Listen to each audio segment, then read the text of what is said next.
मंत्री धनंजय मुंडे मुख्यमंत्री देवेंद्र फडणवीस यांच्या भेटीसाठी सह्याद्री अतिथीगृहावर दाखल। वाल्मिक कराडवरून राजकारण तापलं असतानाच आठवड्याभरात मुंडे आणि फडणवीस यांची दुसऱ्यांदा भेट। वाल्मिक कराडच्याबद्दल सीआयडीच्या हाती महत्त्वपूर्ण धागेदोरे। कराडचं शेवटचं ॲक्टिव्ह लोकेशन पुण्यात सापडलं। पुण्यातून फोन बंद करून कराड फरार। बीडमधील संतोष देशमुख हत्येप्रकरणी तपासाला वेग। सीआयडीकडून रविवारी 2 महिलांची चौकशी। त्या 2 महिला कोण? चर्चेला उधाण।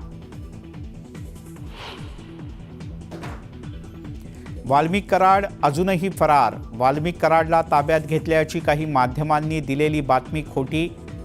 अद्यापही फरार असल्याच्या न्यूज 18 लोकमतच्या बातमीवर शिक्कामोर्तब। भाजप आमदार सुरेश धस दुपारी घेणार पत्रकार परिषद। प्राजक्ता माळीनं केलेल्या आरोपांवर धस काय बोलतात याकडे लक्ष। केरळ राज्य हे मिनी पाकिस्तान। दहशतवाद्यांना हाताशी धरून काही जण खासदार झाले। मंत्री नितेश राणे यांचा गंभीर आरोप।